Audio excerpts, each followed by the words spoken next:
BPSC शिक्षक भर्ती का ये क्लास नंबर 27 जो कि अभी साइंस स्पेशल और जो मॉडर्न हिस्ट्री चल रहा है उसमें, और उसके साथ साथ जो करंट अफेयर का सेशन चल रहा है, इसमें आप सभी का एक बार फिर से दिल खोल के स्वागत है। उम्मीद करते हैं सभी लोग जो है हमारे चैनल को सब्सक्राइब कर लिए होंगे, और जो लोग अभी तक सब्सक्राइब नहीं किए चैनल को सब्सक्राइब कर लीजिए, क्योंकि सब्सक्राइब जब तक कीजिएगा नहीं आपको ये आपका अपना परिवार में इसमें आप ज्वाइन नहीं हो सकते हैं। और जैसे ही ज्वाइन हो जाएगा आपको जो इसमें व्हाट्सएप ग्रुप का लिंक दिया हुआ है उस व्हाट्सएप ग्रुप से आप ऐड हो जाइएगा। उसके बाद जो होमवर्क यहाँ दिया जाता है उस होमवर्क को पढ़ के आइएगा, और होमवर्क पढ़ने के बाद जो यहाँ क्यू सुनिएगा, और उसके बाद जो आप टेस्ट दीजिएगा ना उसमें, उससे आपका तैयारी का लेवल जो है वो बूट अप करने वाला है। तो उसी सिलसिले में आज जो है दृष्टि बुक का जो है वो स्टार्ट करने वाला है, जो कि चैप्टर नंबर 8 हो जाएगा दृष्टि बुक का। और ये साइंस में फिजिक्स का जो है ये लास्ट चैप्टर होने वाला है। मतलब एक तरह से देखिएगा तो आप आज जो है आज आपको फिजिक्स का दृष्टि बुक से जो है आज पूरे तरह से ख़त्म होने वाला है। और आज के बाद जो है वो आपको केमिस्ट्री भी देखने को मिलेगा। मतलब आज होमवर्क में केमिस्ट्री भी दे दिया गया था, पहला चैप्टर उसको भी ख़त्म किया जाएगा, और कुछ दिन के बाद जो है आपको केमिस्ट्री भी ख़त्म हो जाएगा। अब आप लोग विलम्ब नहीं कीजिए, एग्जाम का डेट भी दे दिया है, संभावित तिथि भी जो है जुलाई में होने वाली है।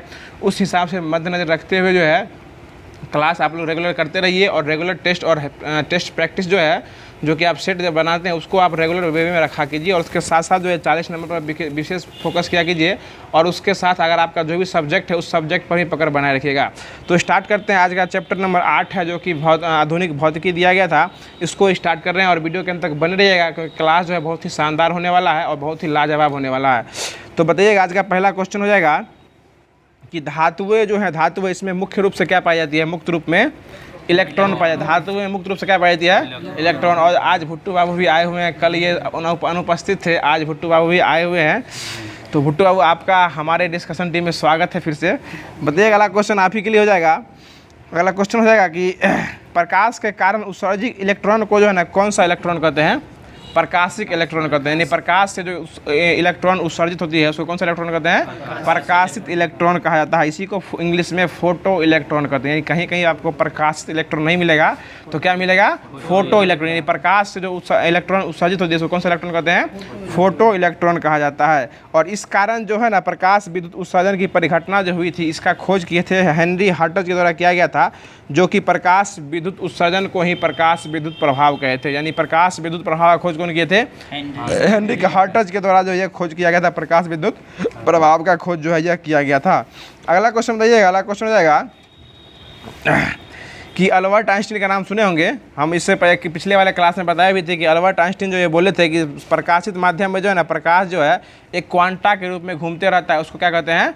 फोटोन कहा जाता है। यानी प्रकाश जो एक बंडल के रूप में घूमते रहता है उसको क्या कहते हैं? फोटोन कहा जाता है। और इसी को जो है ना ये आपको एक सिद्धांत के रूप में दिए थे, इसको प्रकाश विद्युत का प्रभाव भी कहा गया था। और इनको नोबेल प्राइज इसमें दिया गया था 1921 में। भौतिकी का नोबेल पुरस्कार जो है प्रकाश विद्युत पर प्रभाव पर काम करने के लिए इनको 1905 में खोजे थे, और इसको इनको पुरस्कार जो 1921 में दिया। यानी 5 में खोजे थे और प्रकाश विद्युत प्रभाव को खोज किए थे, और इनको नोबेल प्राइज कब दिया गया था? 1921 में जो इनको नोबेल प्राइज दिया गया था। बहुत अच्छा जवाब। अगला क्वेश्चन बताइएगा। अगला क्वेश्चन हो जाएगा कि परमाणु जो होते हैं ये किससे मिलकर बने होते हैं? ये छोटे छोटे कणों से जो मिलकर बने रहते हैं उसको क्या कहते हैं? परमाणु। यानी परमाणु जो है वो अविभाज्य होते हैं। मतलब सबसे छोटे छोटे कण से जो मिलकर बनते हैं उसको क्या कहते हैं? परमाणु होते हैं। और परमाणु जो है वो हमेशा अविभाज्य होते हैं। और परमाणु मुख्यतः 3 कण होते हैं जो जिनसे वह निर्माण होता है, और तीनों कण का नाम बताइएगा। इलेक्ट्रॉन, प्रोटॉन और न्यूट्रॉन जो होते हैं वो परमाणु के कण होते हैं। ठीक है ना। इलेक्ट्रॉन का खोज कौन किए थे? जे थॉमसन के द्वारा जो इलेक्ट्रॉन का खोज किए थे। और प्रोटॉन का खोज कौन किए थे? गोल्डस्टीन जो है प्रोटॉन का खोज किए थे। और ये क्या कहते हैं? न्यूट्रॉन का खोज जेम्स चैडविक के द्वारा किया गया था। बहुत अच्छा जवाब। बताइएगा कि इलेक्ट्रॉन पर जो है ना वो आवेश कौन सा आवेश होता है? ऋण आवेश जो इलेक्ट्रॉन पर आवेश रहता है, और प्रोटॉन पे धन आवेश रहता है, और न्यूट्रॉन पे आवेशहीन रहता है, उस पर कोई आवेश जो है वो नहीं रहता है। प्रोटॉन और न्यूट्रॉन जो नाभिक के कण में क्या कहते हैं अंदर में बैठे रहते हैं, नाभिक में बैठे रहते हैं, और इलेक्ट्रॉन क्या करता है? चक्कर लगाते रहता है। इसी को जो है ना नील्स बोर दिखाए थे, उसी का बोर का परमाणु मॉडल भी कहा गया था। ठीक ना। इस बात को सबसे पहले नील्स बोर बोले थे, जो बोले थे कि परमाणु के जो नाभिक होते हैं उसमें प्रोटॉन और न्यूट्रॉन क्या कहते हैं? बैठे उपस्थित रहते हैं, और इलेक्ट्रॉन जो है वो चक्कर लगाते रहते हैं। इसी को नील्स बोर का सिद्धांत कहा गया था। अगला क्वेश्चन बताइए। अगला क्वेश्चन हो जाएगा कि परमाणु संख्या को किस चीज़ से डिनोट किया जाता है? जेड से। यानी एटॉमिक नंबर को किस चीज़ से डिनोट करते हैं? कैपिटल जेड से एटॉमिक नंबर को सूचित किया जाता है। और परमाणु भार को कैपिटल ए से सूचित किया जाता है। यानी कैपिटल ए मतलब क्या हो जाएगा, परमाणु का द्रव्यमान या परमाणु का भार हो जाएगा, और जेड कहीं लिखा हुआ उसका मतलब क्या हो जाएगा, वो परमाणु का संख्या हो जाएगा।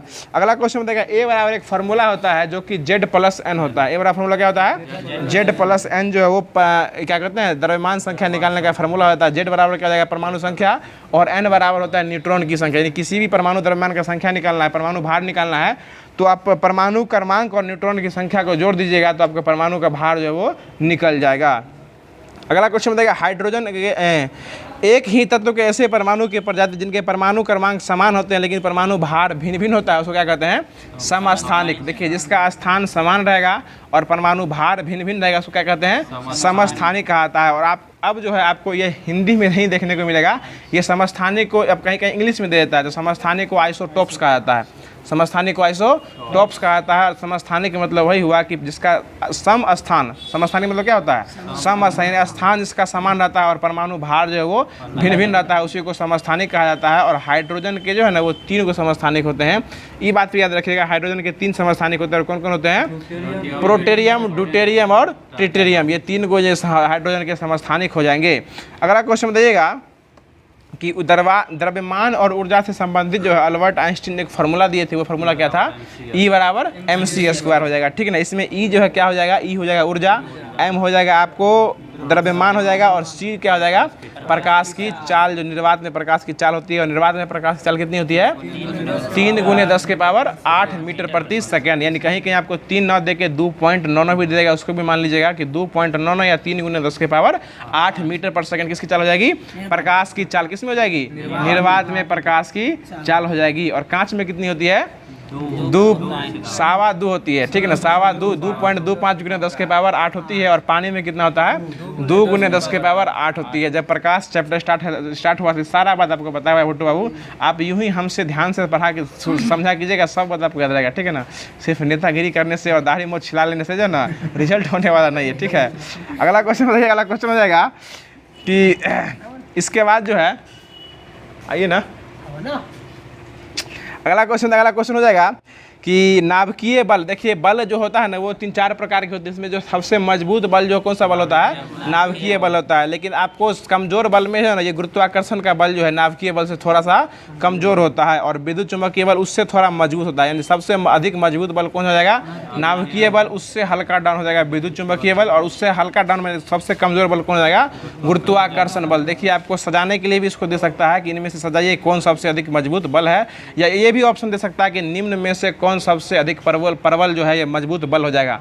आपको ऑप्शन में नाभिकीय बल भी देगा, गुरुत्वाकर्षण बल भी देगा, विद्युत क्या कहते हैं उसको, विद्युत चुम्बकीय बल भी देगा, प्रबल नाभिकीय बल भी देगा। तो आपको नाभिकीय बल के साथ जाना है, क्योंकि नाभिकीय बल जो है वो सबसे अधिक मजबूत बल होता है। अगला क्वेश्चन बताइएगा। अगला क्वेश्चन हो जाएगा, जो 1 किलो यूरेनियम के विखंडन में लगभग कितना जूल जो है ये ऊर्जा प्राप्त होती है, ये 10⁻7। यानी 1 किलो अगर आप कहीं किसी भी चीज़ को, यूरेनियम को विखंडन कीजिएगा तो इसमें 10⁻7 ऊर्जा जो है, 10⁻7 जूल ऊर्जा जो यह प्राप्त होती है। बहुत अच्छा जवाब। अगला क्वेश्चन बताइएगा। अगला क्वेश्चन हो जाएगा, जो भारत का परमाणु ऊर्जा कार्यक्रम जो स्टार्ट हुआ था, सबसे पहला जो परमाणु ऊर्जा स्टार्ट किए थे जो कि होमी जहांगीर भाभा के नेतृत्व में स्टार्ट किया गया था, तो पहला जो हुआ था इसका नाम क्या रखा गया था, अप्सरा। पहला अप्सरा रखा गया था। और कब स्टार्ट किया गया था इसको, 1956 में जो है अप्सरा को स्टार्ट किया गया था। और इसमें जो है ना ईंधन के रूप में किसका उपयोग किया गया था, यूरेनियम का उपयोग किया गया था, और मंदक के लिए जल का उपयोग किया गया था। और एक क्वेश्चन पूछे हुए बीपीएससी में कि D2O यानी भारी जल का उपयोग करके जो है यह नाभिकीय रिएक्टर की गति क्या हो जाती है, मंद हो जाती है। ठीक है ना, यानी D2O का उपयोग करता है लोग, मतलब D2O मतलब क्या हुआ, भारी जल हुआ।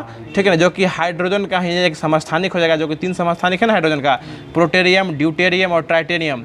तो ये 3 में दूसरा जो समस्थानिक है इसको D2O कहते हैं। इसका उपयोग जो है नाभिकीय रिएक्टर में मंदक के रूप में किया जाता है, और इसका उपयोग करने से क्या होता है, नाभिकीय रिएक्टर की गति जो है वो कम हो जाती है। और इसमें जो पहला बार जो अप्सरा का यूज किया गया था 1956 में, इसमें जो है ना मंदक के रूप में किसका उपयोग किया गया था, जल का उपयोग किया गया था। और आपको जो है ईंधन के रूप में किसका उपयोग किया गया था, यूरेनियम का उपयोग किया गया था। और आपको जो नाभिकीय ऊर्जा कार्यक्रम का नेतृत्व में शुरुआत करने वाले कौन हो जाएंगे, होमी जहांगीर भाभा जो है इसके शुरुआत करने वाले हो जाएंगे।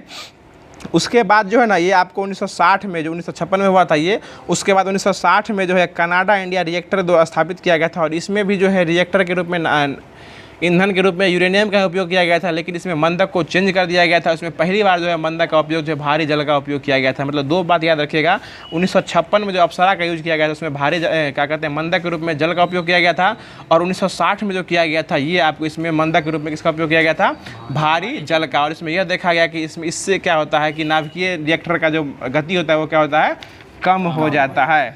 अब अगला क्वेश्चन बताइएगा, इसके बाद आया था पोखरण में स्टार्टिंग किया गया था स्माइलिंग बुद्धा जिसका कोड रखा गया था।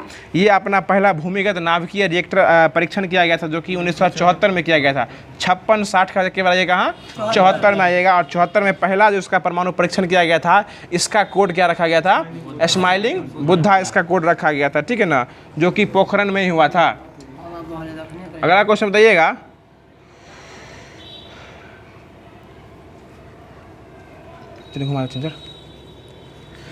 अगला क्वेश्चन बताइएगा। अगला क्वेश्चन हो जाएगा कि भारत ने दूसरा जो परमाणु परीक्षण किया था ये 1998 में किया था। इसका कोड क्या रखा था, इसका कोड ऑपरेशन शक्ति रखा था, ठीक है ना। ऑपरेशन शक्ति जो है किसका कोड रखा था बुट्टू बाबू, ये दूसरे वाला कोड रखा था। दूसरा वाला कब वो स्टार्ट हुआ था, 1998 में हुआ था। पहला वाला 1974 में हुआ था, दूसरा कब हुआ था, 1998 में जो इसका उपयोग जो है यह किया गया था। अब अगला क्वेश्चन बताइए। अगला क्वेश्चन हो जाएगा जो बताइएगा, हाइड्रोजन बम जो होता है ये किस सिद्धांत पर काम करता है, नाभिकीय संलयन पर जो ये हाइड्रोजन बम जो ये काम करता है। और आपको जो बताइएगा हाइड्रोजन बम का आविष्कार करने वाले कौन हो जाएंगे, ये एडवर्ड टेलर, यानी एडवर्ड टेलर जो है हाइड्रोजन बम के जो वो शुरुआत यानी इसके जनक हो जाएंगे। फादर ऑफ हाइड्रोजन बम जो है एडवर्ड टेलर को कहा गया है। और हाइड्रोजन बम के बाद होता है परमाणु बम। परमाणु बम का पिता किससे कहा गया है, ओपेनहाइमर। ओपेनहाइमर को, वो अणु बम ऑटोन है, परमाणु बम जो हो जाएंगे ना वो आपको ओपेनहाइमर को हो जाएंगे, ओपेनहाइमर। और ओपेनहाइमर जो है ना एक फिल्म भी निकाले थे अपने नाम पे ही, जिसको 96 क्रम का ऑस्कर पुरस्कार दिया गया है। 96 क्रम का जो ऑस्कर अवार्ड इस बार दिया गया है वो किस फिल्म को दिया गया है, ओपेनहाइमर को दिया गया है। और भुट्टो बाबू आप हमको ये बता दीजिए कि ओपेनहाइमर जो है यह किस चीज़ का खोज किए थे, परमाणु बम का खोज किए थे, ठीक ना। और परमाणु बम का जो खोज किए थे उसका नाम क्या था, ओपेनहाइमर। और 2024 में जो मिला है आपको 96 क्रम का ऑस्कर अवार्ड, यह किसको दिया गया है, किस फिल्म को दिया गया है, ओपेनहाइमर। देखिए इसलिए आपको 2 क्वेश्चन से याद हो गया है, कोई दिक्कत। और इसमें सबसे अच्छे अभिनेता का पुरस्कार जो दिया गया है वो सिलियन मर्फी को दिया गया, ये भी बात याद रखिएगा। अगला क्वेश्चन हो जाएगा, अब जो है ये पूरा खत्म ही हो गया। अगला क्वेश्चन इसमें पूरा खत्म हो गया, जो कि आज फिजिक्स जो है ये पूरे दृष्टि बुक से खत्म हो गया। अब इसमें जो अभ्यास प्रश्न दिया गया है उसको बताने का प्रयास करते हैं। बताइएगा कि गॉड पार्टिकल इनमें से कौन है। ऑप्शन सुन लीजिएगा, न्यूट्रॉन, हिग्स बोसॉन, मेसॉन और पॉजिट्रॉन। हिग्स बोसॉन जो ये एक प्रकार का क्या है, गॉड पार्टिकल हो जाएगा। अगला क्वेश्चन बताइएगा कि प्रकाश वैद्युत प्रभाव की परिघटना जो है इसकी व्याख्या निम्नलिखित में से किसने किया था। पहला ऑप्शन सुन लीजिए, मैक्स प्लांक। दूसरा हो गया अल्बर्ट आइंस्टीन। तीसरा हो गया नील्स बोर। चौथा हो गया अर्नेस्ट रदरफोर्ड।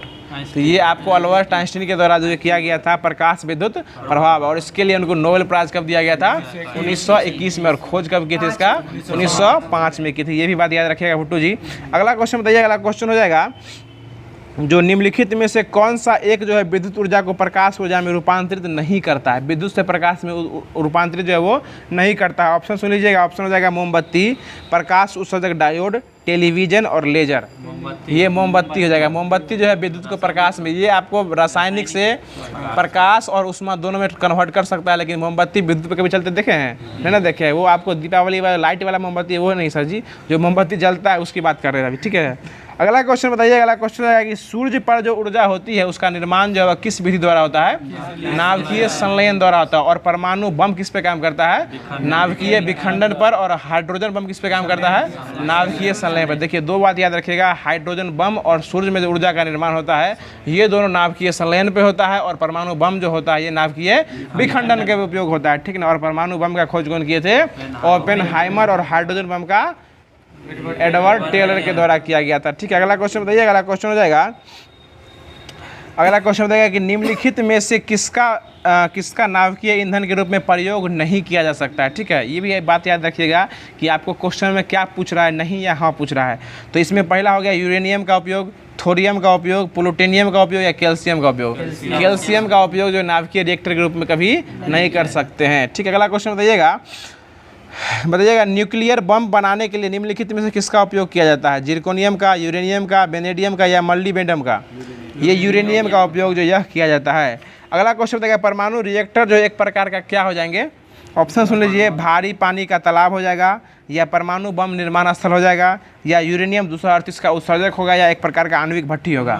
ये एक प्रकार का आणविक भट्टी हो जाएगा। परमाणु रिएक्टर जो एक प्रकार का होता है आणविक भट्टी होता है, उसी में आपको नाभिकीय संलयन कराइए, नाभिकीय विखंडन कराइए, वो भट्टी में ही होता है सब कुछ। ठीक है, जिस प्रकार भट्टी में ईंटा पकता है, उसमें कच्चा निकला या पक्का निकला या झावा निकला या 2 नंबर 1 नंबर सब निकलता है ना, उसी प्रकार सब उसी में हो जाएगा।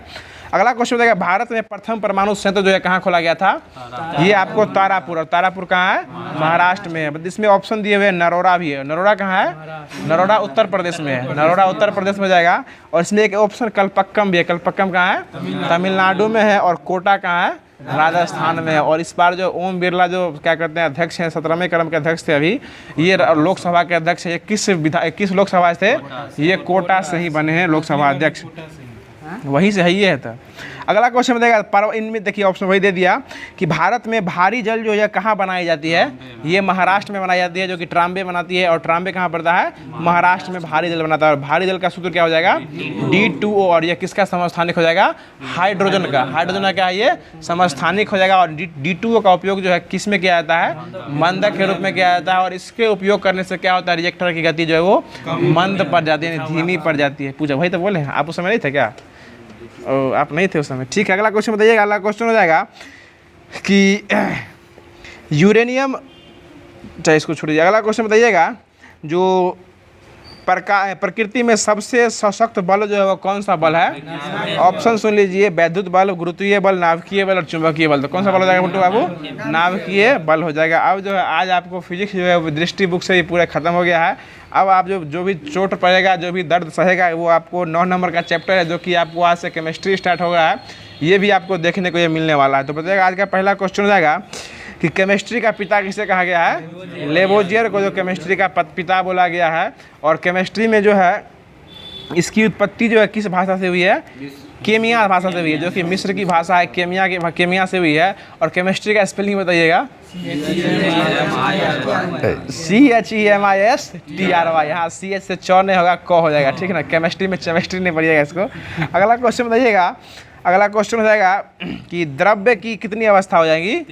3 गो अवस्था हो जाएगी। मुख्य रूप से अब 5 गो देती है, लेकिन मुख्य रूप से 3 ही अवस्था होती है। और कहीं कहीं द्रव्य न दे के आपको पदार्थ भी दे देता है। ठीक है ना, पदार्थ को ही जो है द्रव्य बोलते हैं।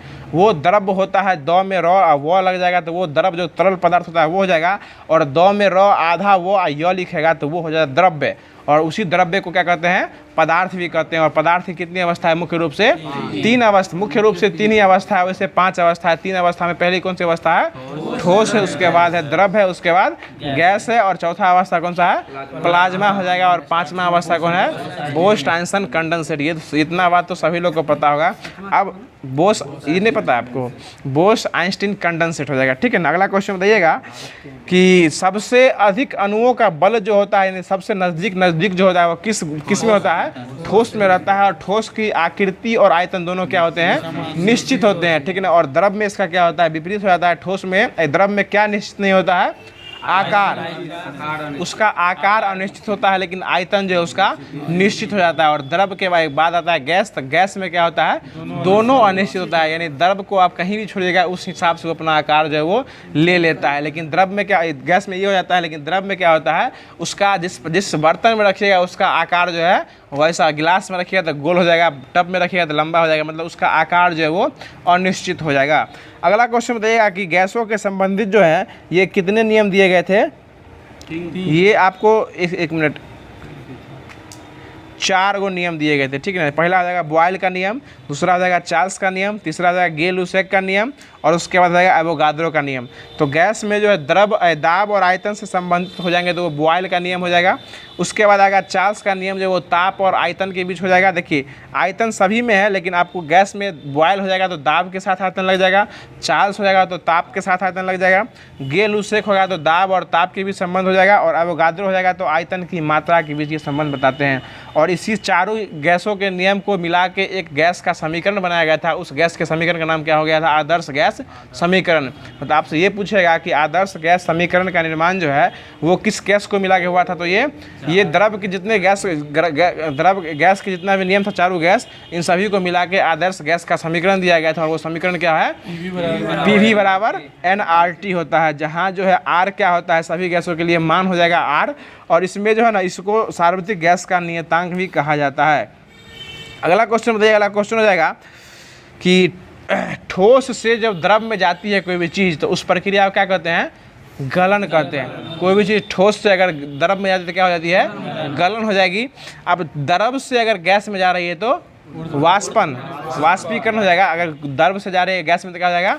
वाष्पीकरण हो जाएगा। और द्रव से ठोस में जा रही है तो ये आपको हो जाएगा जमना। इसको जमना कर सकते हैं। द्रव से किस में जाएगा? फ्रीजिंग। द्रव से ठोस में जाएगी तो, अगर गैस से द्रव में जाएगी तो, गैस से अगर द्रव में जाएगी तो ये हो जाएगा आपको संघनन हो जाएगा। और ठोस से ठोसे में रह जाएगी तो, सॉरी, ठोस से गैस में चल जाएगी तो ये इसको उर्ध्वपातन कहा जाता है। और गैस से ठोस में जाएगी तो इसको ऊर्ध्वपातन का उत्क्रमण कहा जाता है। गैस से अगर ठोस में जाएगी तो, या ठोस से गैस में जाएगी तो, दोनों क्या होगा? ऊर्ध्वपातन ही रहेगा। उसका सबसे बड़ा उदाहरण हो जाएगा नेफ्थलीन और कपूर। ये दोनों जो है आपको, अगर इसको खुला छोड़ दीजिएगा ना ठोस को, तो धीरे धीरे गलते गलते जो है ना वो आपको गैस में मिल जाती है। यानी ठोस से किस में चली जाती है? गैस में चली जाती है। देखते रहिएगा, पानी जम जाता है, या द्रव से किस में जाता है? द्रव से ठोस में आता है। इसी को जमना भी कहते हैं, फ्रीजिंग भी कहते हैं। बताइएगा। अगला क्वेश्चन हो जाएगा कि जिस तापमान पर ठोस पिघल कर द्रव बन जाता है उसको कौन सा पॉइंट कहते हैं? उसको गलन पॉइंट या हिमांक बिंदु भी कहते हैं। द्रव से किस में जाता है? ठोस में जाता है। आगे बताइएगा। अगला क्वेश्चन हो जाएगा कि जिस पदार्थ पर जो है कोई द्रव उबलने लगता है उसको क्या कहते हैं? क्वथनांक या बॉइलिंग पॉइंट भी कहा जाता है। और बॉइलिंग पॉइंट जो है ये आपको केल्विन में कितना होता है? 373 केल्विन हो जाएगा। और डिग्री सेल्सियस में 100 डिग्री सेल्सियस। यानी कोई भी द्रव जो है कितने डिग्री सेल्सियस पे खौलने लगता है? 100 डिग्री। देखिए, इसको आप साधारण भाषा में जोड़ के याद रखिएगा तो जल्दी याद रहेगा। उसे क्वथनांक को जो ना इंग्लिश में याद रखिए बॉइलिंग कहते हैं। और बॉइलिंग मतलब क्या था? कोई भी चीज़ खौलने लगना। और कोई भी चीज़ कब खोलती है? जब वो 100 डिग्री सेल्सियस पे चली जाती है तब क्या होती है? खोलने। देखिए, हिमांक मतलब होता है जमना, क्वथनांक मतलब उबलना। हिमांक मतलब जमना और क्वथनांक मतलब उबलना, यानी खोलना हो जाएगा। आगे बताइएगा। ठोस कार्बन डाइऑक्साइड को कौन सा बर्फ कहते हैं? शुष्क बर्फ। यानी ठोस तो बोलिए दे ना, इसको शुष्क बर्फ ही कहा जाता है। यानी शुष्क बर्फ को कौन सा कार्बन डाइऑक्साइड कहते हैं? ठोस कार्बन डाइऑक्साइड जो यह कहते हैं। अगला क्वेश्चन बताइएगा। अगला क्वेश्चन रहेगा कि बताइए किसकी जो है ये आपको प्रकृति हो जाएगी कि जो चमकीली होती है, विद्युत के सुचालक होती है, तन्य होती है, आघातवर्ध होती है, ये सब किसका लक्षण है? धातु का हो जाएगा। और ठीक इसके विपरीत जो है, जो नहीं चमकती है, जो विद्युत का कुचालक होती है, जिसको पीट के चदरा का तार नहीं निकाल सकते हैं, जो अचमकीले, सब किसका उदाहरण देगा? अधातु का जो है उदाहरण हो जाएगा। बताएगा अधातु जो होती है यह विद्युत का क्या होती है? कुचालक होती है। और धातु क्या होता है? विद्युत का सुचालक। देखिए, छोटा छोटा पॉइंट जब तक माइंड में नहीं रखिएगा आपको फंसा देगा और आप फंस जाएगा। ठीक है, इसलिए हर एक पॉइंट को बारीकी से यहाँ डिस्कस करा रहे हैं, उसको समझने का प्रयास कीजिएगा। वीडियो अगर आपको अच्छा लग रहा होगा तो लाइक तो कर ही दीजिए। भुट्टू बाबू, भुट्टू बाबू आप ही बोल दीजिए, नहीं बोलिएगा, आपको लोग बहुत चाहता है। अगला क्वेश्चन बताइएगा। बताइए। अगला क्वेश्चन जाएगा कि जल में चीनी का मिलना जो है किस मिश्रण का उदाहरण देगा? समांगी मिश्रण। देखिए, मिश्रण जो है ना दो प्रकार के हो जाएंगे, समांगी और विषमांगी। जिसमें पूरे तरीका से कोई भी चीज घुल जाता है उसको क्या कहते हैं? समांगी मिश्रण। और जिसमें जो नहीं घुल पाता है उसको क्या कहते हैं? विषमांगी मिश्रण कहते हैं। विषमांगी और समांगी मिश्रण का उदाहरण हो गया जल में चीनी का घुलना, नमक का घुलना, जिसमें पूरे तरीका से विलय हो जाता है वो हो जाता है समांगी मिश्रण। और जिसमें जो नहीं घुल पाता है, इस प्रकार जल में जो होता है क्या कहते हैं? जल में होता है बालू का घुलना, जल में क्या कर, जल में ईंटा रख दीजिए, जो प्रकार अच्छे तरीके से नहीं घुल पाता है वो क्या हो जाएगा? विषमांगी मिश्रण हो जाएगा। अब देखिए, क्वेश्चन आपको ये सब नहीं पूछने वाला, क्वेश्चन जो पूछने वाला हम सीधे डायरेक्ट मुद्दे पे आते हैं। अब बताइएगा कि जो आपको किसमें कोष को बदलने की प्रक्रिया क्या होती है वो बता दीजिएगा। यहाँ इससे पहले जिस प्रकार पूछ लिया कि ठोस में द्रव की प्रक्रिया क्या कहलाती है, द्रव से गैस में जाएगी तो क्या कहलाएगी। अब इसका उदाहरण बताइएगा कि कोहरा जो है, कोहरा ये किसमें किसका मिश्रण हो जाएगा? ये आपको गैस में द्रव होगा। कोहरा जो होता है, कोहरा ये देखते हुए कोहरा जो लगता है ठंड के महीनों में, वो हवा में जो है ना गैस का, आप कभी हवा में द्रव का अंश रहता है, तभी तो आप चलते हैं तो भीग जाता है ना शरीर पूरा। उसके बाद बताइएगा धुआं जो निकलता है गाड़ी और वाहनों से, ये किसमें किसका मिश्रण है? गैस में ठोस। देखिए, धुआं हो या वाहन से निकला हुआ धुआं हो, ठीक ना, ये सभी किसमें किसका मिश्रण है? गैस में ठोस का। इसको देखिए दैनिक जीवन से कंसल्ट कीजिए या तुरंत समझ में आएगा किसमें किसका मिश्रण है। शेविंग क्रीम देखे है ना, ये किसमें किसका मिश्रण है? ये द्रव में गैस का। शेविंग क्रीम किसमें किसका मिश्रण है? द्रव में गैस का हो जाएगा। और रबर जो है, रबर ये किसमें किसका मिश्रण है? ये ठोस में गैस का। रबर हो गया, स्पंज हो गया और प्यूमिक होता है, ये सभी ठोस में द्रव का, ठोस में गैस का मिश्रण हो जाएगा। बताइएगा दूध देखें, दूध, दूध जो है ये किसमें किसका मिश्रण है? ये द्रव में द्रव का ही मिश्रण हो जाएगा, दूध हो गया। अगला क्वेश्चन देगा जेली, देखें जेली, जो कि जेली हो गया, पनीर हो गया, मक्खन हो गया, ये सब किसमें किसका मिश्रण है? ये सब ठोस में द्रव का मिश्रण है, ठोस में द्रव का मिश्रण होगा। अगर देखिएगा पनीर को कभी आप रख के काटिएगा, उसमें से पानी निकलते रहता है, ठीक है ना, वो रखता रहता है ठोस के रूप में, लेकिन उसको काटिएगा तो क्या निकलता है उसके अंदर से? पानी, यानी ठोस में कहीं ना कहीं द्रव का उसमें मिश्रण है। आगे बताइएगा कीचड़, देखें कीचड़, वो किसमें किसका मिश्रण हो जाएगा? द्रव में ठोस, द्रव में ठोस का। देखिए द्रव उसमें रखा रहेगा, उसमें जब तक कोई ठोस पदार्थ नहीं दीजिएगा वो कीचड़ का निर्माण नहीं होने वाला। जब तक द्रव है तो वो सिर्फ जल रहेगा। जैसे ही द्रव में कोई ठोस पदार्थ या अशुद्धि मिलेगा वो किसका निर्माण कर लेता है? कीचड़ में। और कीचड़ में क्या खिलता है? कमल खिलता है, ठीक है ना। अगला क्वेश्चन बताइएगा कि दूधिया कांच होता है, वो रंगीन पत्थर, ये सब किसमें किसका मिश्रण है? पत्थर उत्थर जितना हो जाएगा सो ये ठोस में ठोस का ही मिश्रण है। पत्थर में कभी द्रव निकलता देखे हैं तो फिर कैसे बोल दिए? ठोस में ठोस का ही मिश्रण हो जाएगा। अब बताइएगा अगला क्वेश्चन हो जाएगा, अब ये भी खत्म ही हो गया। बताइएगा अगला क्वेश्चन है कि सबसे अभ्यास का प्रश्न है जो कि केमिस्ट्री का फर्स्ट चैप्टर भी लास्ट होने वाला है। तो बताइएगा सबसे ज़्यादा श्यानता जो होती है किस में होती है? ये ऑप्शन सुन लीजिए, ऑप्शन सुन लीजिए पहले। जल की, वायु की, खून की या शहद की? शहद की जो ये सबसे अधिक जो क्या होती है? श्यानता होती है। और श्यानता मतलब होता है लसापन, देखे ना, वो रहता है जो सबसे अधिक पायस इसको बोल सकते हैं। और द्रव का ताप अगर बढ़ा दीजिएगा तो श्यानता क्या होगी? बढ़ेगी या घट जाएगी? वो घट जाएगी। जब जैसे किसी श्यानता को गर्म कीजिएगा ना तो पिघल जाएगा और पिघल के द्रव अलग हो जाएगा और ठोस पदार्थ से वो अलग हो जाता है। जैसे द्रव ठोस से अलग होगा श्यानता क्या हो जाएगी? घट जाएगी। और शहद का निर्माण करने वाला कौन करती है? मधुमक्खियाँ करती है। और मधुमक्खियाँ जो होती है वो अपने छत्ते में, रानी मक्खी कितनी होती है?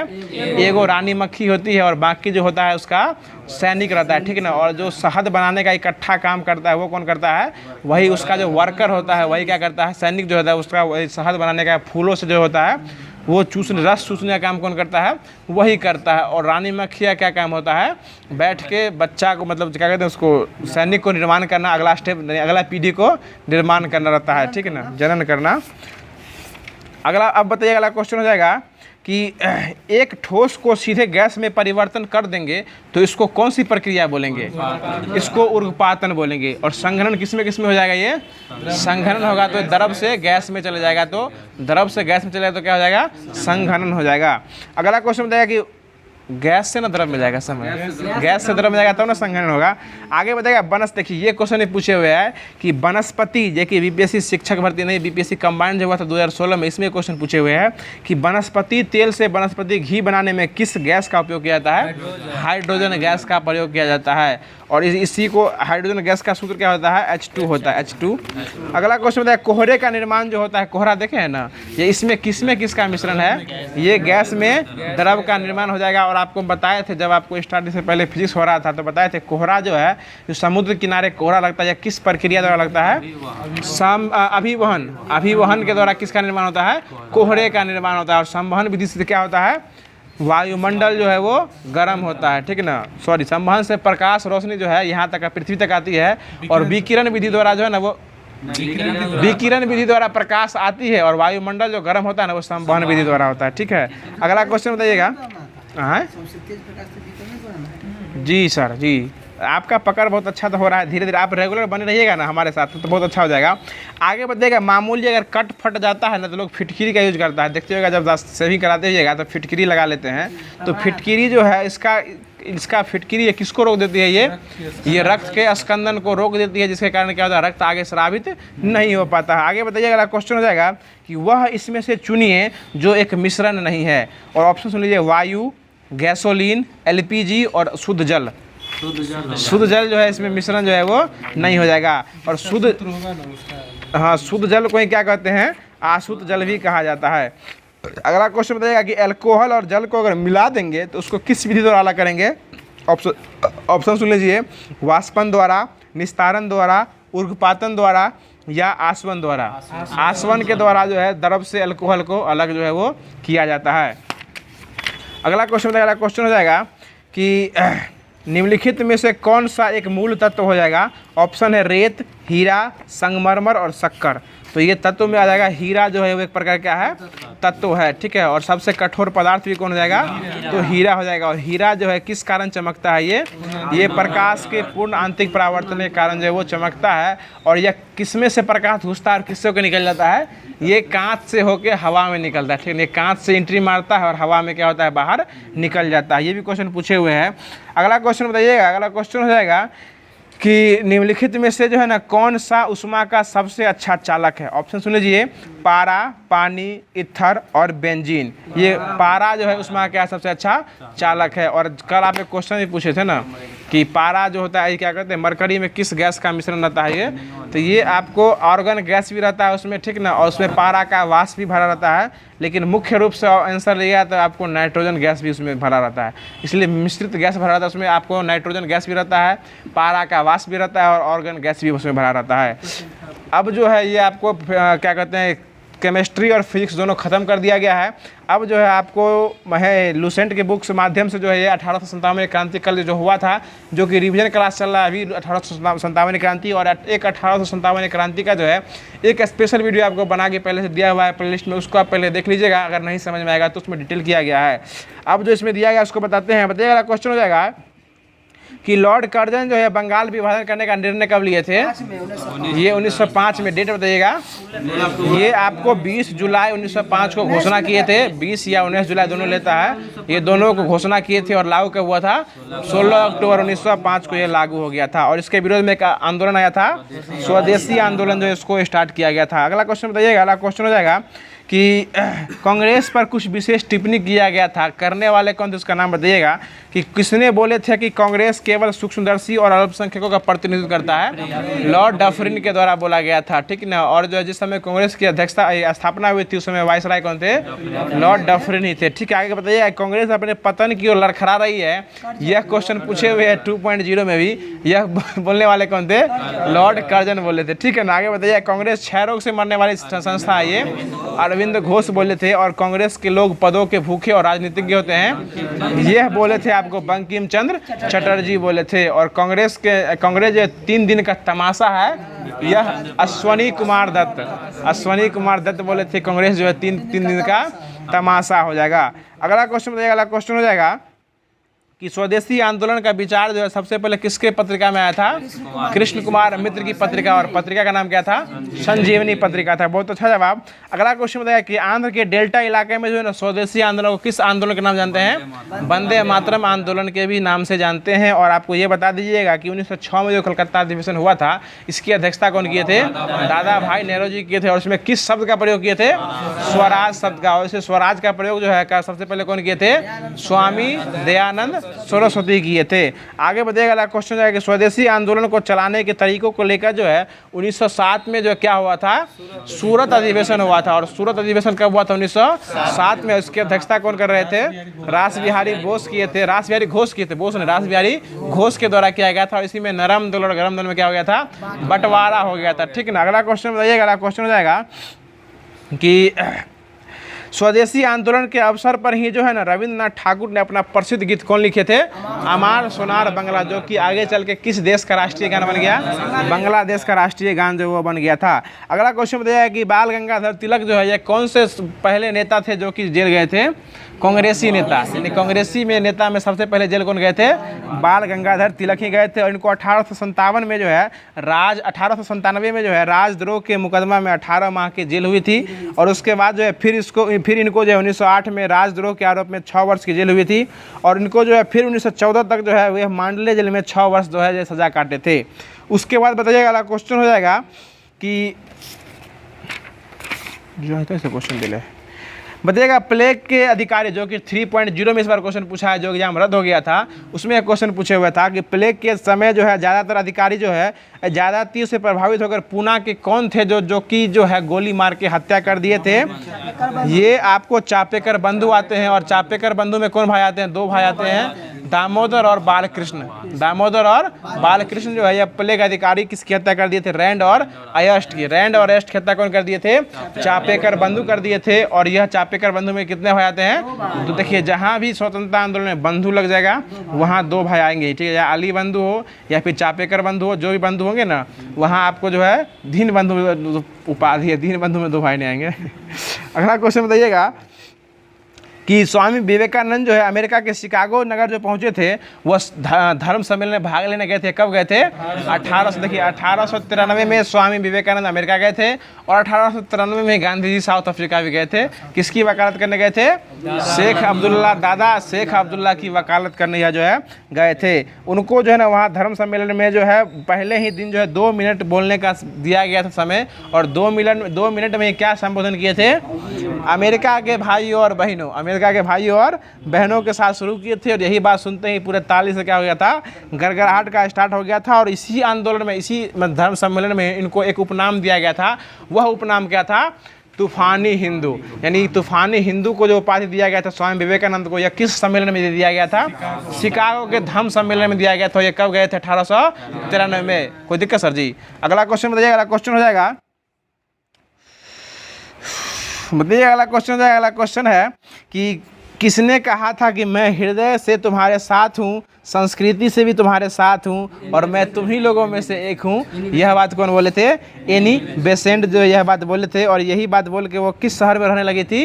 बनारस, यानी वाराणसी में जब बनारस में जब रहने लगी थी तो यही बात बोली थी कि वो एनी बेसेंट वैसे कहाँ की थी? आयरलैंड की थी। लेकिन जब यहाँ रहने लगी तो क्या बोली थी कि मैं हृदय से तुम्हारे साथ हूँ, मैं तुम्हारे साथ हूँ और मैं तुम्हारे संस्कृति से भी तुम्हारे साथ हूँ और मैं तुम्ही लोगों में से एक हूँ। यह बात कौन बोले थे? एनी बेसेंट बोले थे। अगला क्वेश्चन बताइएगा कि 1893 में जो महात्मा गांधी गए थे या किस व्यापारी के मुकदमे में लड़ने गए थे? ये शेख अब्दुल्ला नामक सेठ थे, उनके व्यापारी में लड़ने गए थे। अगला क्वेश्चन बताइएगा। अगला क्वेश्चन हो जाएगा कि बंगाल में क्रांतिकारी विचारधारा को जो है यह कौन फैलाए थे? ये फैलाए थे बारिंद्र कुमार घोष और भूपेंद्र दत्त जो है ये बंगाल में क्रांतिकारी विचारधारा को फैलाए थे। अब बताइएगा कि भवानी मंदिर नामक पुस्तिका कौन लिखे थे? ये बारिंद्र कुमार घोष। यानी ये भी क्वेश्चन पूछे हुए हैं कि भवानी नामक पत्रिका कौन लिखे थे? बारिंद्र कुमार घोष जो है ये भवानी नामक पत्रिका निकाले थे। आगे बताइएगा, क्वेश्चन हो जाएगा कि यही युगांतर पत्रिका भी समाचार निकाले थे। यह भी कौन निकाले थे? बारिंद्र कुमार घोष के द्वारा ही जो युगांतर पत्रिका भी है जो है समाचार पत्रिका भी निकाला गया था। बताइएगा बंगाल में जो है अनुशीलन समिति का गठन कौन किए थे? पी मित्रा, प्रथम नाथ मित्रा जो ये आपको स्थापना किए थे। कहाँ किए थे? बंगाल में किए थे, ठीक ना। और इसका मुख्य उद्देश्य क्या रखा गया था? खून का बदला खून। सारा बात आपको फोटो पढ़ाया हुआ है। जिस समय आपको स्वतंत्रता आंदोलन का पहला वीडियो बना रहे थे उसमें आपको भी सबके सामने और सबसे ज़्यादा हाईलाइट उसमें आप ही थे। इसमें बताया गया था कि इसका प्रथम आंदोलन इसका उद्देश्य क्या था? खून का बदला खून। किस आंदोलन, किस समिति का? अनुशीलन समिति का मुख्य उद्देश्य क्या था? खून का बदला खून। क्वेश्चन ये पूछ जाएगा कि किस समिति का मुख्य उद्देश्य खून का बदला खून था, तो क्या हो जाएगा? अनुशीलन समिति। और इसकी स्थापना कौन किए थे? पी मित्रा। इनका पूरा नाम प्रथम नाथ मित्रा हो जाएगा, जो कि इस समिति का स्थापना किए थे। उसका मुख्य उद्देश्य खून का बदला खून हो जाएगा। आगे बताइएगा, अनुशीलन समिति जो है ना ये आपको बहुत जगह खुली थी। लगभग इसकी 500 शाखाएं खुल चुकी थी। मतलब अनुशीलन समिति की कितनी शाखाएं खुली थी? 500 शाखाएं खुल चुकी थी। इसका एग्जैक्ट डेट नहीं है, लेकिन लुसेंट बुक में जो इसका स्थापना दिए हुए अनुशीलन समिति की 1907 में, ये एगो डेट लेके चल सकते हैं। 1907 में इसकी स्थापना की गई थी। लेकिन बंगाल में जो हुई थी ये 1903 में हुई थी, ढाका में 1905 में हुई थी। मतलब हर जगह पे शाखा से खुलती गई और इसका डेट जो है अलग अलग होते गया। लेकिन मुख्य रूप से डेट की बात करेगा तो 1907 में हुआ था, ठीक है ना। और इसकी लगभग कितनी शाखाएं खोली गई थी? 500 शाखाएं खोली गई थी। किसकी शाखा खोली गई थी? अनुशीलन समिति की। आगे बताइएगा कि अनुशीलन समिति से किस सदस्य को जो है बम बनाने के लिए पेरिस भेजा गया था? हेमचंद्र दास कानूनगो। हेमचंद्र दास कानूनगो को जो है बम बनाने के लिए कहाँ भेजा गया था? पेरिस भेजा गया था। और एक थे पीएन बापट, वो भी जो थे आपको गरम दल से थे। और ये जो आपके थे ये क्या कहते हैं, बीडी सावरकर किसकी स्थापना किए थे? अभिनव भारत से कौन गए थे? पीएन बापट बम बनाने गए थे। देखिए 2 आदमी बम बनाने के लिए पेरिस गए थे। अनुशीलन समिति से कौन गए थे? हेमचंद्र दास कानूनगो गए थे, जो कि आपको ये गए थे जिसने रूसी क्रांतिकारी निकोलस राम फ्रांसिस्की से पेरिस गए, ये पेरिस ही गए थे बम बनाने के लिए। और पीएन बापट जो गए थे वो गए थे अभिनव भारत से गए थे। अगला क्वेश्चन बताइएगा कि 1904 में जो है अभिनव भारत जो है इसकी स्थापना जो किए थे, कहाँ किए थे? महाराष्ट्र में किए थे। कब किए थे? 1904 में। देखिए इससे पहले अभिनव भारत का नाम क्या था? ये इसका नाम था 1800 मित्र मेला। 1899 में इसका नाम जो था, सबको जानते हैं अपना, सिर्फ बोलते नहीं सिर्फ। 1899 में जो है मित्र मेला इसका नाम रखा गया था और मित्र मेला का नाम कन्वर्ट करके 1904 में क्या कर दिया गया था? अभिनव भारत। और करने वाले कौन हो जाएंगे? बी.डी. सावरकर। और यही बी.डी. सावरकर क्या बोले थे कि यह भारत की प्रथम स्वतंत्रता संग्राम है। किस आंदोलन को बोले थे? 1857 की क्रांति को क्या बोले थे कि भारत का प्रथम स्वतंत्रता संग्राम है। उसी में पूर्णतः सिपाही विद्रोह कौन बोले थे? पूर्णतः सिपाही विद्रोह लॉरेंस और सीले बोले थे। ठीक है ना। अगला क्वेश्चन बताइएगा कि इसी भारत से जो है ये अभिनव भारत कहीं पी.एन. बापट जो है बम बनाने कहाँ गए थे? पेरिस। देखिए बम बनाने दो व्यक्ति गए थे, एगो पी.एन. बापट गए थे जो कि अभिनव भारत से गए थे, और हेमचंद्र दास कानगो जो थे वो अनुशीलन समिति से गए थे। दोनों आदमी बम बनाने के लिए सीखने गए थे। कहाँ गए थे? पेरिस। पेरिस कहाँ पड़ता है? फ्रांस की राजधानी कहाँ है? पेरिस ही है। अगला क्वेश्चन बताइएगा कि महाराष्ट्र में जो है क्रांतिकारी आंदोलन में उभरने का श्रेय जो है यह बी.जी. तिलक के किस पत्रिका को दिया गया है? केसरी को दिया गया है। जो केसरी किस भाषा में था? मराठी में था। वाह विपिन बाबू, केसरी किस में था? मराठी में था। और मराठी किस में था? ये अंग्रेजी माध्यम में था। ठीक है। अगला क्वेश्चन बताइएगा कि तिलक ने जो है गणपति कब स्टार्ट किए थे? 1893 में। और शिवाजी महोत्सव 1895 में। 2 साल के बाद 1893 में गणपति, 1895 में शिवाजी महोत्सव स्टार्ट किए थे। ठीक है। अगला क्वेश्चन बताइएगा कि वैलेंटाइन सिरोल ने बाल गंगाधर तिलक को क्या कहा था? भारतीय और संतोष का जनक। और किस पत्रिका में कहा था ये? इंडियन अर्नेस्ट किताब निकाले थे, उसी में वह वर्णन किए थे कि यह बाल गंगाधर तिलक जो है क्या है? भारतीय शांति के जनक है। और कौन जनक बोले थे? ये वैलेंटाइन सिरोल बोले थे। और पत्रिका का नाम क्या हो जाएगा? Indian Ernest. सर जी इतना लेवल का तैयारी नहीं कीजिएगा तो आपसे अच्छे लोग वहाँ बैठे हुए हैं जो कि कटअप बढ़ाने में आगे रहते हैं। ठीक है ना। अगला क्वेश्चन बताइएगा कि खुदीराम बोस का जन्म कब हुआ था? 1889 में हुआ था। और इनकी मृत्यु कब हो गई थी? 1908 में, 11 अगस्त 1908 में। और किस पे बम फेंक दिए थे ये किंग्सफोर्ड, मुजफ्फरपुर के जज किंग्सफोर्ड और उनकी पत्नी थी प्रिंगले, उस पर क्या कर दिए थे? ये बम फेंक दिए थे। दुर्भाग्यवश से जो है किंग्सफोर्ड बच गया था। और मर कौन गया था? उसकी पत्नी कैनेडी और जो थी वो क्या कहते हैं वो बेटी, हाँ वो जो है वो मर गई थी। प्रिंगले की पत्नी और उनकी बेटी जो है वो मर गई थी। और इसी कारण उनको फांसी दे दिया गया था। उसमें एक और व्यक्ति थे जो भाग गए थे, प्रफुल्ल चाकी, जो कि भाग के क्या कर लिए थे? आत्महत्या कर लिए थे। ये सारा बात बताया हुआ। अगला क्वेश्चन बताइएगा महाराष्ट्र के महत्वपूर्ण क्रांतिकारी पत्र काल का संपादन कौन किए थे? परांजपे। काल का संपादन कौन किए थे? परांजपे के द्वारा किया गया है। अगला क्वेश्चन बताइएगा। अगला क्वेश्चन हो जाएगा कि जिस समय जो है खुदीराम बोस मृत्यु के मुख में गए थे उस समय उनका उम्र लगभग कितना था? 18 वर्ष जो है उनका उम्र हो जाएगा। अगला क्वेश्चन बताइए। अगला क्वेश्चन हो जाएगा खुदीराम बोस ने बंगाल के क्रांतिकारियों में जो है सबसे युगांतर दल में सक्रिय सदस्य थे। तो युगांतर दल के सबसे सक्रिय नेता कौन हो जाएंगे? ये बारेंद्र कुमार घोष हो जाएंगे। और बारेंद्र कुमार घोष किस पत्रिका को निकाले थे? भवानी मंदिर नामक पत्रिका को निकाले थे बारेंद्र कुमार घोष। तुरंत बताएं, ध्यान सुना कीजिएगा। अगला क्वेश्चन हो जाएगा कि 30 दिसंबर 1906 को जो है ढाका के नवाब सलीमुल्लाह खां के निमंत्रण पत्र पर भेजा गया था। और इसी सम्मेलन में किस लीग का उद्घाटन स्थापना हुआ था? मुस्लिम लीग। कब हुआ था? 30 दिसंबर 1906 को। और इसके प्रथम अध्यक्ष कौन बने थे? सलीमुल्लाह खां। इसका पहले अध्यक्ष बने थे सलीमुल्लाह खां। देखिए इसका स्थापना 1906 में हुआ था ढाका में। फिर उसके बाद 1907 में जो है ना इसका अधिवेशन हुआ था कराची में। इस 1907 में जो अधिवेशन हुआ था ना इसमें किया गया था, 1907 में कराची में हुआ था। ये मुस्लिम लीग का अलग अधिवेशन है सर जी। वो 1907 का सूरत अधिवेशन वो कांग्रेस का हो जाएगा। लेकिन मुस्लिम लीग का 1907 का जो अधिवेशन हुआ था वो हुआ था कराची में, स्पेशल मुस्लिम लीग के लिए हुआ था। और इसी सम्मेलन में जो है मुस्लिम लीग के लिए अलग से संविधान का निर्माण किया गया था 1907 में। और इसके बाद 1908 में जो है मुस्लिम लीग के द्वारा जो है पृथक रूप से निर्वाचक मंडल का गठन किया गया था 1908 में, जो कि पंजाब के अमृतसर में किया गया था। और इसी में जो है आगा खां को जो है क्या बनाया गया था? हेड यानी अध्यक्ष बनाया गया था आगा खां को। यानी 1906, 1907 और 1908 तीनों बता दिए। और इसी 1908 में जो पृथक निर्वाचक मंडल का बनाए थे, इसी के 1908 का पृथक निर्वाचक मंडल को लेके 1909 में जो है मार्ले मिंटो सुधार हुआ था। और इसी में जो है अलग रूप से पृथक निर्वाचन की मांग किया गया था मुस्लिम लीग के द्वारा। अब अगला क्वेश्चन बताइएगा। अगला क्वेश्चन हो जाएगा कि मैडम भीखा जी जो रुस्तम कामा थी ना भी ना, वो भिखाजी कामा थी ना, यह जो है कहाँ की नागरिक थी? फ्रांस की, वाह क्या पकड़ है, फ्रांस की नागरिक हो जाएगी। और ये कहाँ झंडा फहराई थी? जर्मनी के स्टुटगार्ट में। कब फहराई थी? 1907 में। 1907 में जो है ये कामागाटा माउंट 1914 में हुआ था। और झंडा कब फहराई थी? 1907 में फहराई थी। ठीक है, अगला क्वेश्चन बताइएगा कि इनके जो मैडम भिखाजी कामा के माता पिता जो थे वो किस धर्म से संबंधित थे? ईसाई धर्म से संबंधित थे। और आपको ये बताया था कि जब भीमराव अंबेडकर जो थे वो आगे चले कौन धर्म अपना लिए थे? ईसाई धर्म नहीं, बौद्ध धर्म अपना लिए थे। और ये जो पंडित रमाबाई थी वो कौन धर्म अपना ली थी? वो ईसाई धर्म अपना ली। जब SCRT जी, जब पत्नी कहाँ थी वो?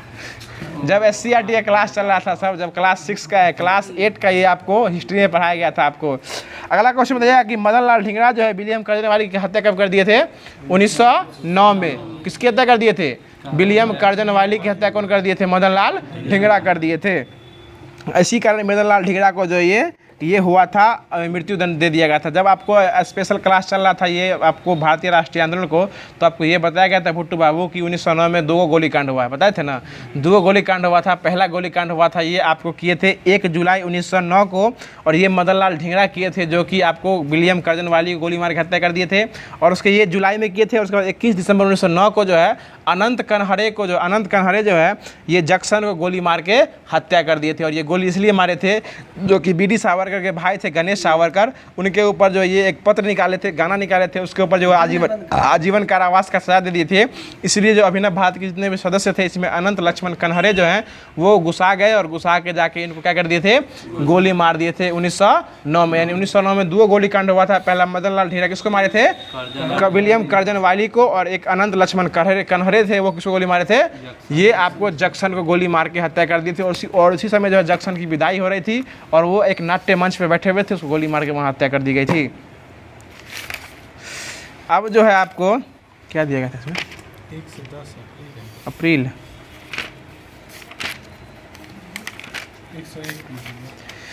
अब जो है कि सारा चीज़ करा दिया गया होमवर्क के माध्यम से। अब करंट अफेयर का सेशन स्टार्ट हो रहा है। और ये क्लास आपको कैसा लग रहा है कमेंट बॉक्स के माध्यम से ज़रूर बताइएगा, क्योंकि इसमें सारा चीज़ जो कवर करा जा रहा है आपको 40 नंबर हो या आपको जो सब्जेक्ट है उसको हिसाब से देख सकते हैं। साइंस से पहले फिजिक्स और केमिस्ट्री करा दिया गया है। उसके बाद मॉडर्न हिस्ट्री का जो लूसेंट से लाइन बाय लाइन है उसको सॉल्यूशन डिटेल सॉल्यूशन उसके साथ किया जा रहा है। अब अगला क्वेश्चन है करंट अफेयर का, उसको बताइएगा। अगला क्वेश्चन हो जाएगा कि युवाओं को मतदान में प्रेरित करने के लिए जो ना ECI ने किसको शामिल किया है? ये आयुष्मान खुराना को शामिल किया है। ठीक है, अगला क्वेश्चन बताइए ECI मतलब क्या हुआ? Election commission of India. ECI मतलब क्या होगा? Election commission of India. और इसके अभी अध्यक्ष कौन है? राजीव कुमार। राजीव कुमार इससे क्या है? इसके अध्यक्ष हैं। अगला क्वेश्चन बताइए। अगला क्वेश्चन हो जाएगा कि बताइएगा 2024 में जो है सेना ने वायु रक्षा मुद्रा को बढ़ाने के लिए किस प्रणाली को शामिल किया है? ये आकाश तीर। ये वायुसेना शामिल किया है, जो कि इसका नाम हो जाएगा आकाश तीर हो जाएगा। आगे बताइएगा क्वेश्चन हो जाएगा कि भारत सरकार कब तक यूरिया आयात समाप्त करने की योजना बना रही है? 2025 तक जो है यूरिया आयात समाप्त करने की योजना बना ली है।